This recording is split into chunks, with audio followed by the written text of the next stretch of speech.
네, 반갑습니다. DSA 김대웅 원장입니다.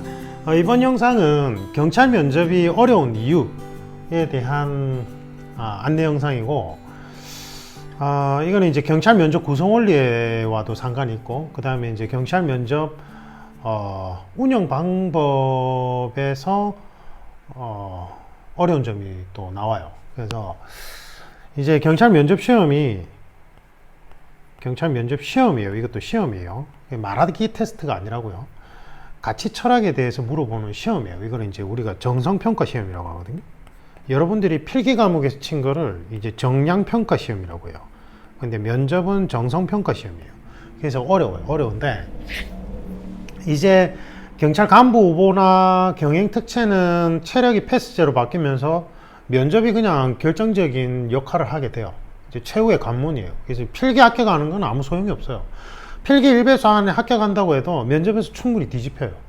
그 다음에 이제 경찰 공채도 조금 뒤에 2025년도인가요?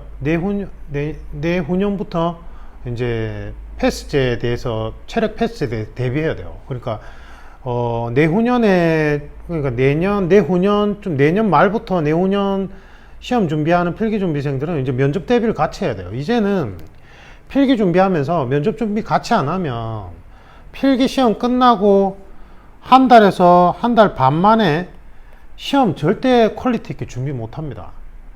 그래서 왜 그런지, 왜 경찰 면접 시험이 어렵다고 얘기하는지 이제 거기에 대해서 설명을 드릴게요.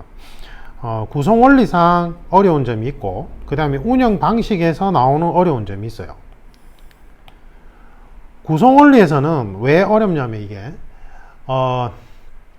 여러분들 경찰 면접 시험은 뭐에 대한 테스트냐면 인생관, 그 다음에 경찰 직무관, 그 다음에 국가관에 대해서 검증을 하는 거예요. 국가관에 대해서. 이게 이제 가장 핵심이에요. 이게 한 80% 차지하고, 그 다음에 논리 능력, 추론 능력, 문제 해결 능력 등은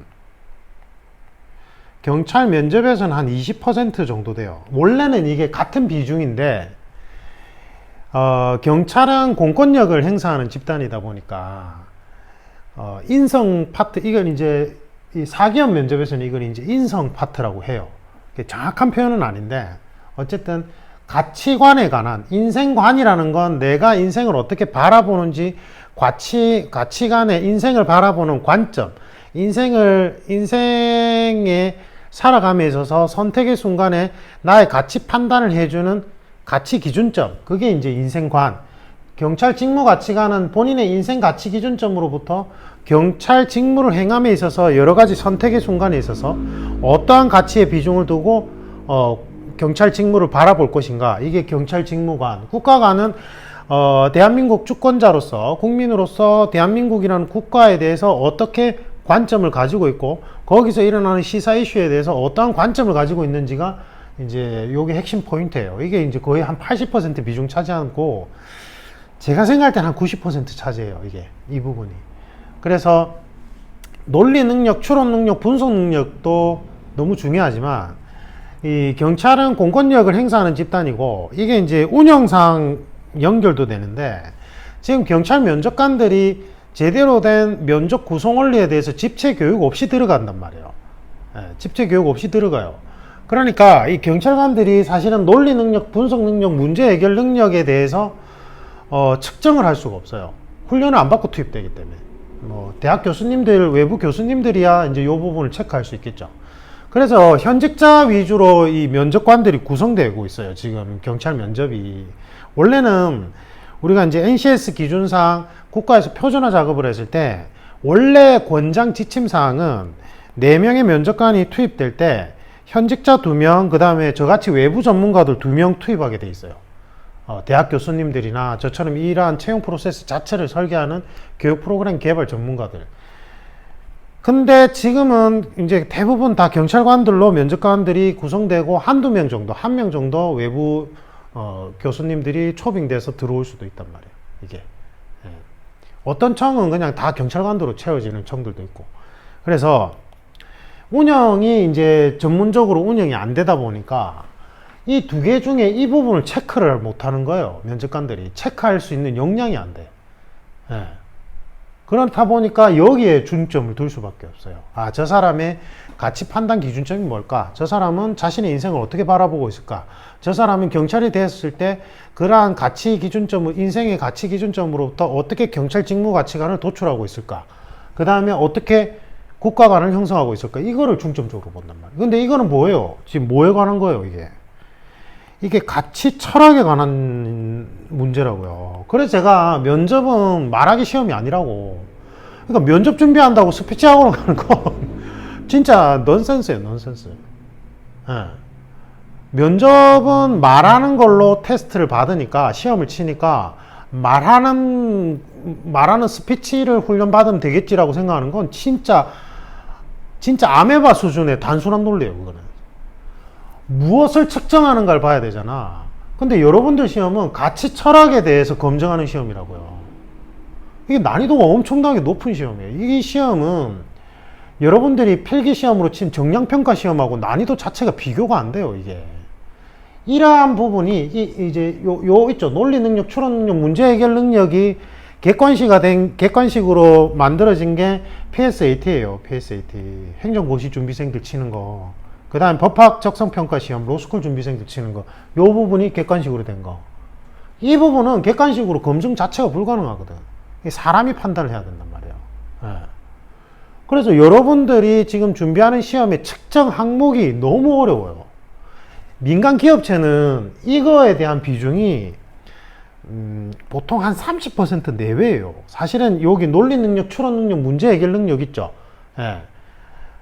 요 부분이 사실은 한 70% 내외로 돼 있어요. 근데 예전에 막 산업 스파이가 기승 부리면서 대만이나 중국 이런 여러 나라에서 우리나라 이제 반도체 핵심 기술들 뭐 이런 거 스카우트해서 빼갔단 말이에요.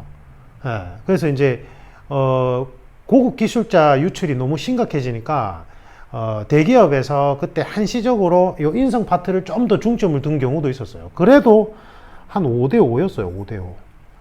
사기업은 이윤초고 집단이기 때문에 저 사람이 약간 좀 허세끼가 있고 저 사람이 약간 신뢰도가 떨어지더라도 돈을 잘 벌어다 줄 수 있는 인재라면 일단은 뽑는 거예요. 예, 사기업은 그래요. 그래서 이게 한 5대5, 많아봐야 5대5 비중인 거 이쪽이 커요. 근데 논리 능력, 문제 해결 능력, 분석 능력 이거는요, 호천적으로 훈련을 하면 충분히 끌어올릴 수 있어요.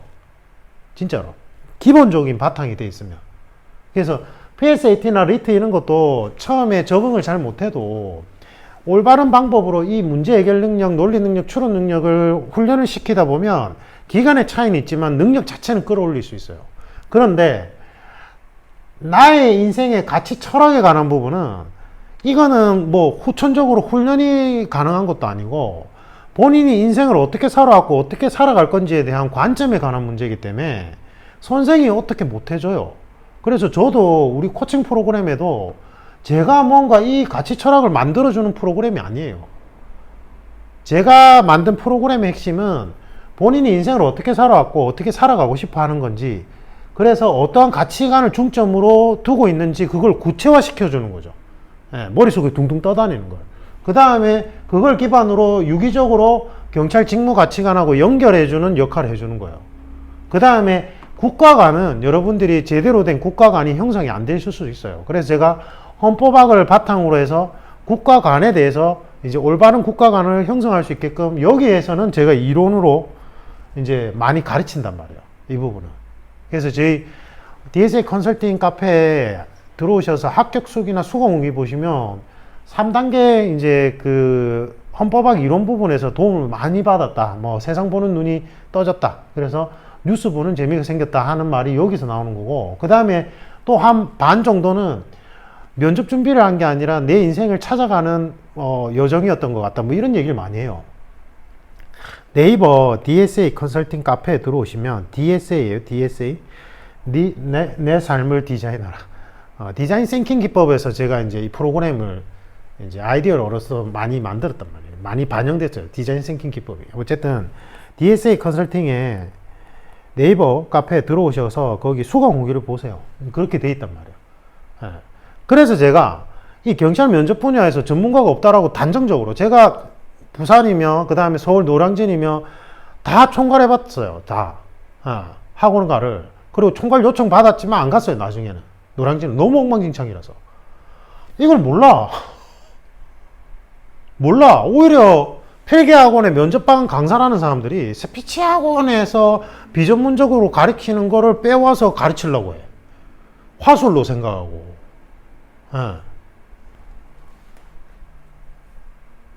면접 프로세스 자체를 개발할 수 있는 능력을 가져야지만 면접 강의를 할 수 있단 말이에요. 여기에 관한 시험이다 보니까 당연히 어렵죠. 내가 어떠한 환경 속에서 어떠한 가치관을 형성했는지 여러분들이 살아오면서 생각해 본 적 있어요? 없어요? 없단 말이에요. 없어요. 제가 이제 이걸 오픈해서 올리면 아마 또 비전문적인 곳에서 스피치 학원이나 그 필기학원 면접반 그런 비전문적인 곳에서 이것도 빼갈 거예요. 빼가서 이게 구성 원리고 이게 채점 포인트입니다 이럴 거예요. 분명히. 예전부터 그랬어요. 제가 고시학원가에서 면접반 총괄할 때도 막 빼가서 뭐 나만의 답변을 만들어야 된다. 가치 철학이 투영된 답변을 만들어야 된다. 그때 제가 쓴 표현 그대로 빼갔어요. 그때.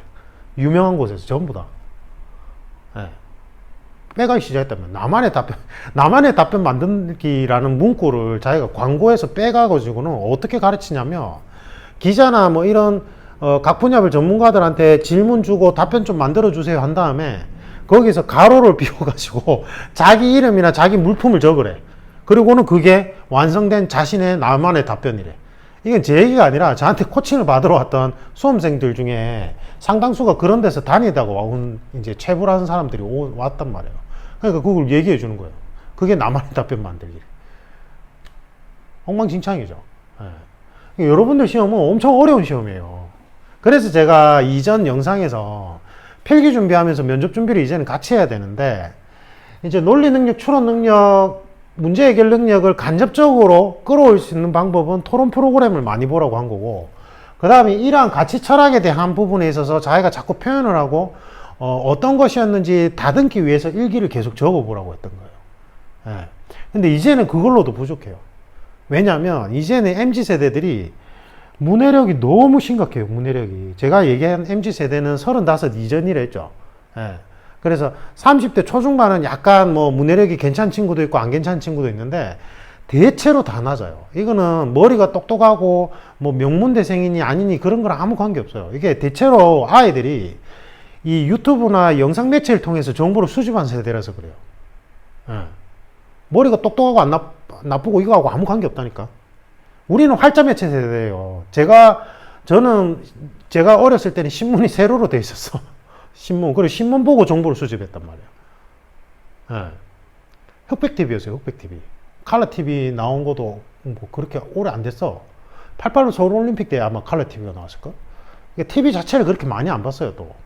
책으로 계속 정보를 문자 매체로 이제 계속 정보를 수집한 세대란 말이야. 그래서 MZ세대가 부족하다는 게 아니라 이 환경 자체가 그렇다 보니까 문해력, 기본적인 언어 구사 능력이나 언어 습득 능력이 현저히 떨어져요. 그래서 지금 필기 준비하는 분들은 면접 준비 같이 안 하면 그냥 망해요. 제가 생각할 때는. 진짜로. 그게 뭐 의문의 학살을 당한다. 뭐 필기 체력 고득점인데 면접에서 왜 떨어졌는지 모르겠다 이렇게 얘기하잖아. 제가 그 전에 체불자들 한 4번, 5번 우리 합격생 중에 기록이 6번 있어요. 예전에 불과 한 4, 5년 전만 해도 전국 각지에서 면접에서 한 4번, 6번까지 떨어진 친구들 제가 검증을 해보면 전부 다 성장 환경 속에서 뭔가 성격상 왜곡 현상이 있었거나 아니면 너무 비전문적인 곳에서 엉터리로 배우면서 자기의 성장기 때 뭔가 감추고 싶은 어떤 내용들이 왜곡 현상을 일으켜서 이게 이제 왜곡되게 전달되다 보니까 면접관한테 이제 미흡을 받아서 떨어지는 경우가 거의 대다수였어요.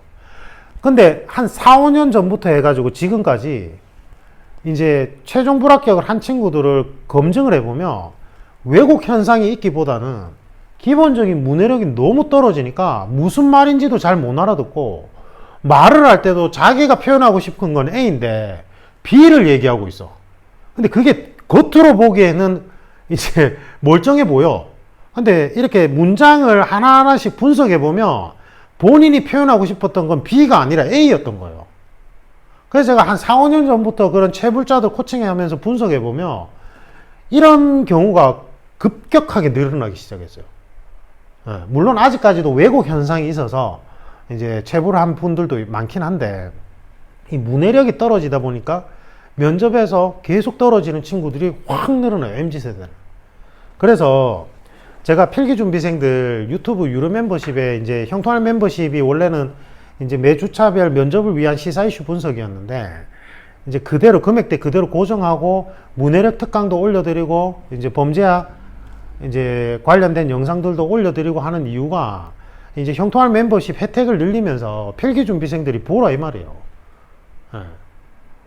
돈이 아깝지 않게 얼마 안 되지만 면접을 위한 시사 이슈 분석도 되고 정리도 되고, 그 다음에 이거 부분이죠. 그 다음에 이제 문해력 특강을 보면서 여러분들의 기본적인 어휘 구사 능력, 문해력 부분을 올려야 된단 말이에요. 그 다음에 이제 범죄학 이론 관련된 부분을 계속 올려드리는 건 경감보나 경영 특채분들을 위한 것도 있지만, 이제 현직자분들도 계속 봐요. 이 부분 때문에. 이거랑 시사 이슈랑. 그래서 현직자분들을 위해서 이제 좀 실무적인 형태의 범죄학 이론들, 경찰관들이 뭐 부서에 따라서 범죄학이 필요한 있는 부서가 있고 없는 부서도 있겠지만, 기본적으로 경찰이라면 범죄학에 대해서 기본적인 소양을 가지고 있어야 되니까 제가 올려드리는 거란 말이에요. 그래서 이제는 면접 준비하고 필기 준비 같이 해야 돼요. 안 그러면 이제 답이 없어요, 진짜로.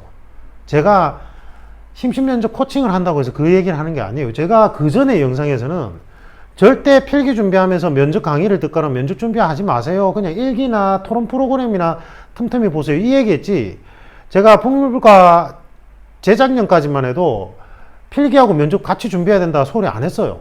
절대 안 했어요. 근데 이 MZ세대들의 문해력 부분이 너무 심각하니까 제가 해가 될수록 그래서 이게 안 되겠다. 이거는 지금 이제는 뭐 어차피 체력도 패스제로 바뀌고 경감보나 경영특채는 패스제로 바뀌었고 이미 이 문해력 부분은 같이 해야 된다.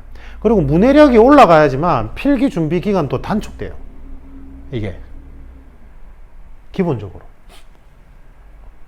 그 다음에 경찰 면접이 어려운 이유 중에 하나가 운영 방식에 있는데, 제가 아까 경찰 면접관으로 투입되는 경찰직분들이 비전문적이라 했잖아요. 그러니까 면접에 관한 집체 교육을 1, 2주 받고 가는 것도 아니고, 경찰은 국가직처럼 일반 행정직의 국가직처럼 인사혁신처라는 국가직에 그러한 전담 부서도 없어요, 경찰 내에는. 그렇다 보니까 이게 비전문적으로 운영돼요. 제일 대표적인 게 예를 들면 토론을 진행하려면 원래는 토론 주제를 입실하기 전에 미리 줘야 돼요. 아니면 토론 주제를 주고 나서 15분에서 10분 정도 그 해당 주제에 대해서 서치를 하고 자신의 의견을 도출할 수 있게끔 준비 시간을 줘야 돼요.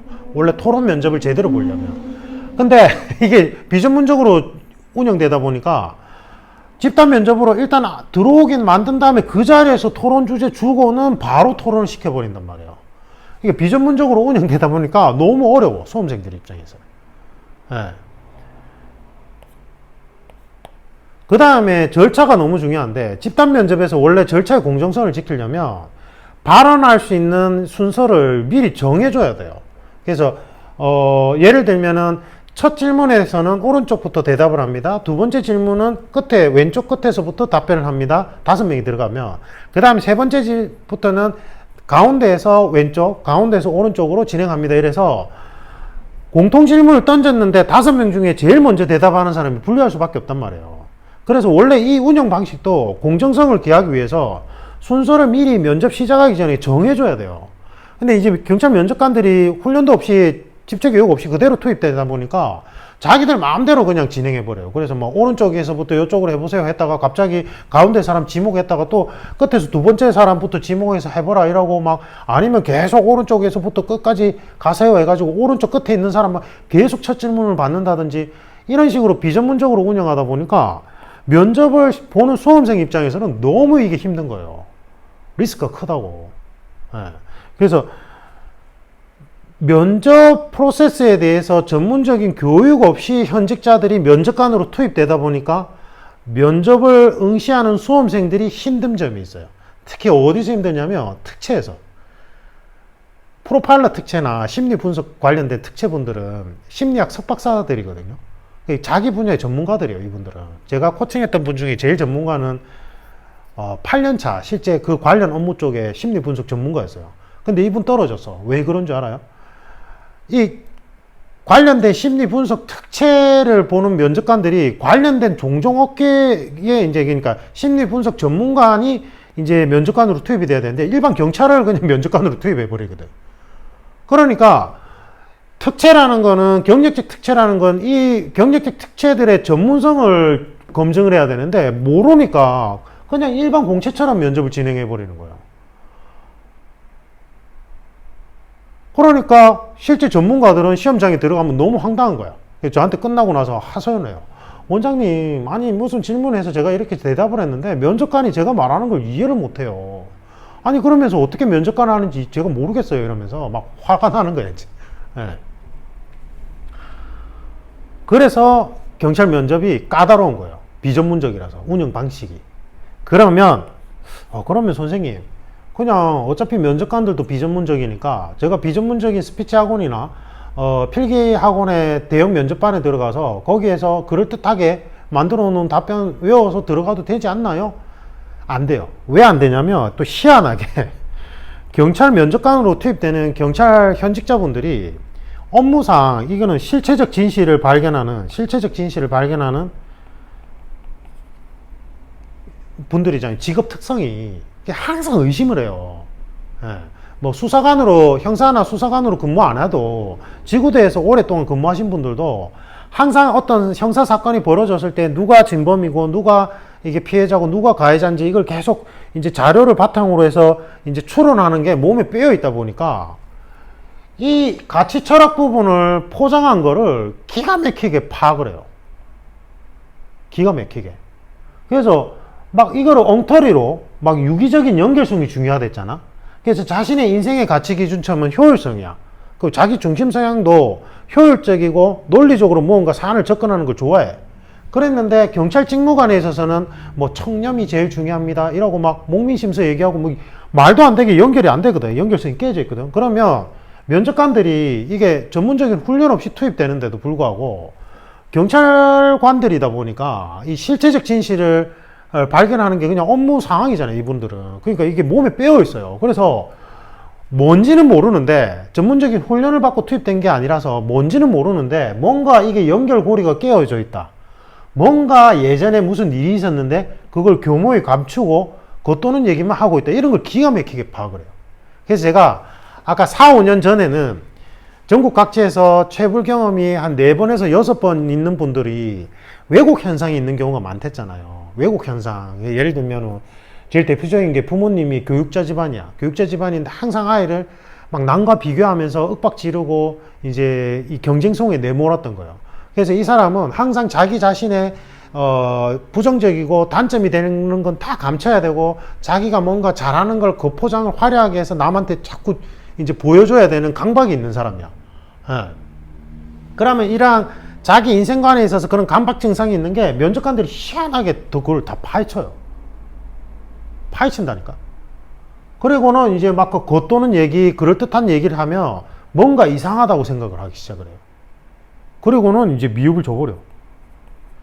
그래서 우리 합격생들 중에 4번에서 6번 정도 체불 했는데 두 종류라 했죠. 아까 4, 5년 전만 해도.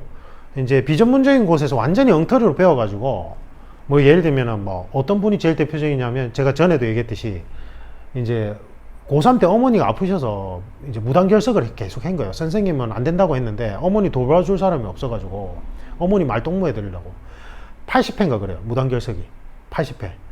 그러다 보니까 학원에서 면접학원에서 서울에 그 유명하다는 다 면접학원에서 아 이러면 안 된다. 그래서 뭐 요조숙녀인 것처럼 막 포장하고 답변 막 만들어주고 막 엉망진창. 그다음에 인적성에서 너는 혹시나 막 와일드한 성격이라고 오해할 수 있으니 막 요조숙녀처럼 보이기 위해서 인적성을 뭐뭐뭐 해라 이라고 막 엉망진창으로 가르친 거예요. 근데 이분이 그때 제가 이제 부산하고 대구 쪽 총괄할 때 밀땡에 서울에서 내려오셔가지고 이제 방을 잡고 그때 밀코반 제가 처음 만들었을 때 이제 하셨단 말이에요. 근데 이분이 보니까 되게 진취적이고 적극 성향이 강해요. 그러니까 일단 고3 선생님한테 욕을 듣더라도 엄마 외롭고 아픈 엄마를 위해서 이제 가서 병원실에 계속 있었던 거야. 예. 그러니까 또 서울에서 내려와서 또 이제 코칭을 받았던 거고.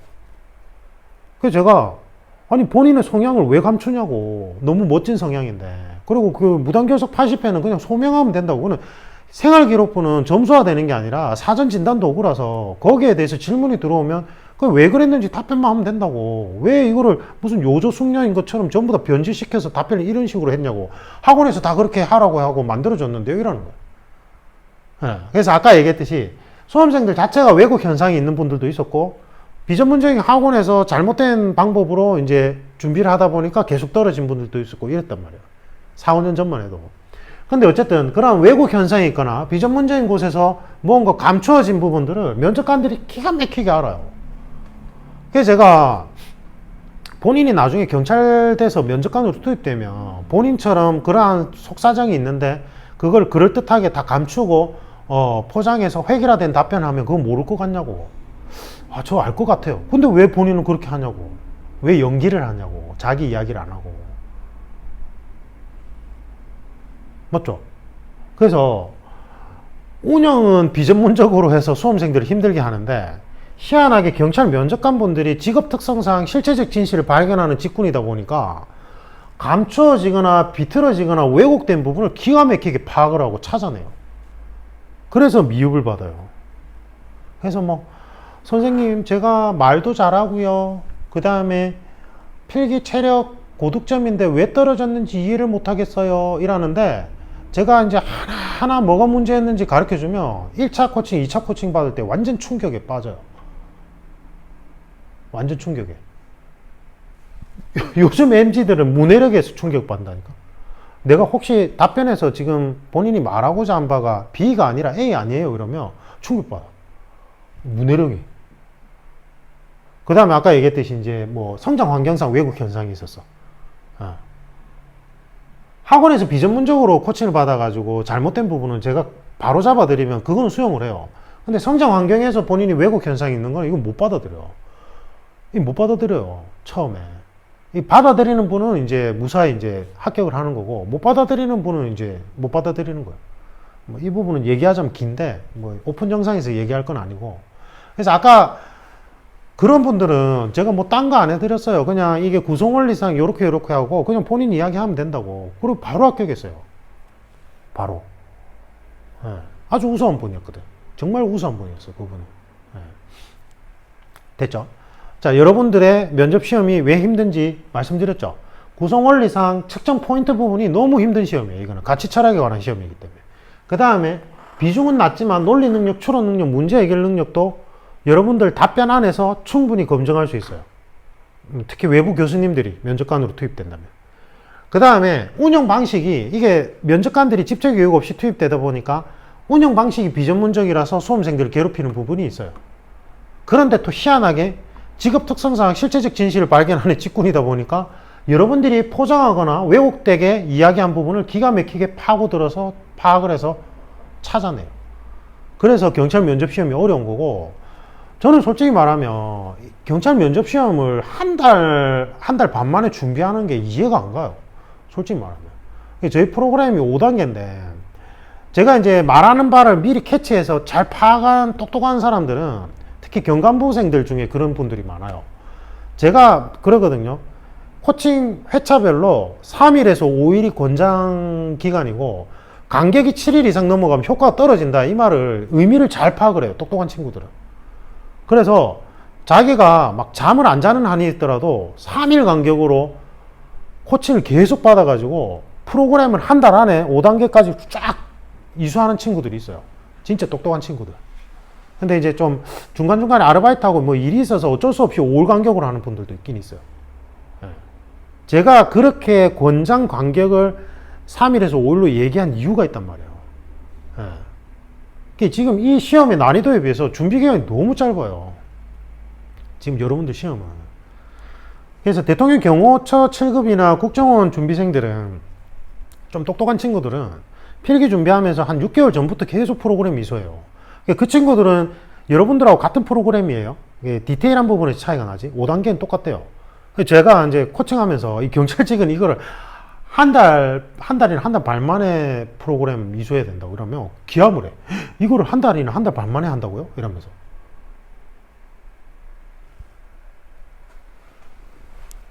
그래서 이제는 필기 준비하면서 면접 준비 같이 해야 돼요. 일단 문해력이 바탕이 안 돼 있으면 그 프로그램 자체도 또 이수도 못 해요. 제대로. 무슨 말인지 알겠죠? 네. 그래서 여러분들이 준비하게 될 경찰 면접 시험은 정말로 난이도가 높은 시험이에요. 진짜로. 여러분들 필기 시험하고 비교가 안 돼요. 여러분들은 필기를 먼저 치니까 필기가 정말 어려운 것 같지만 여러분들의 필기 시험은 정량평가 시험이라 해서 지식 그 자체를 묻는 시험이기 때문에 그냥 여러분들이 암기를 얼마나 잘하고 있느냐 그것만 테스트하는 거예요. 근데 정성평가 시험은 여러분들이 어떻게 살아왔고 어떻게 살아가고 싶은지, 그 다음에 경찰이라는 직무를 어떻게 바라보는지 관점, 그 다음에 국가관, 국가를 어떻게 바라보고 주권자로서 어떠한 생각을 가지고 있는지 그러한 것들을 종합적으로 측정하는 시험이란 말이에요. 네. 말하기 시험이 아니에요. 이거는 말 약간 더듬더듬 해도 상관없어요. 이러한 부분을 정확하게만 전달하면. 됐죠? 그래서 여러분들 면접 시험은 이제는 필기 준비하면서 같이 준비하셔야 돼요. 제가 이 얘기는 불과 몇 년 전만 해도 절대 이렇게 얘기 안 하고 반대로 얘기했어요. 근데 이제는 아니에요. 이제는 문해력이 너무 떨어지기 때문에 이제는 지금, 그리고 이제 어차피 체력이 패스제로 또 바뀌고 체력 시험, 그 다음에 면접 시험 유형 자체가 케이스형으로 너무 많이 물어보기 시작한단 말이에요. 그래서 미리 준비하셔야 된다는 거. 그게 제일 중요한 부분입니다. 그리고 원장님 저 이제 필기 이제 끝나고 면접 준비해야 돼요. 그러면 제발 좀 합격자 발표 나자마자 바로 이수하세요. 체력 시험 그거 뭐라고 체력 시험에 올인한 다음에 체력 시험 끝나고 면접 준비하냐고요. 체력 시험 아무리 잘 보면 못해. 면접에서 떨어지면 말짱광인데 이제. 말짱광이에요 그거. 필기 체력 고득점이면 면접은 형식적이다. 이 말을 제가 진짜 우리 합격생들이 그 얘기 들으면 분노해요. 제가 그랬잖아요. 제가 주로 이제 저한테 전국 각지에서 코칭 받았던 친구들은 최소 체불 경험이 2회에서 4회는 기본이었단 말이에요. 뭐 그분들은 뭐 바보라서 면접 시험에서 계속 떨어졌겠어요? 아니라고. 형식적이지 않아요. 절대. 이게 어떻게 형식적일 수가 있어요? 이 측정 항목들인데. 아니라고요. 네. 제대로 된 구성 원리에 따라서 준비하시길 바랍니다. 이상입니다.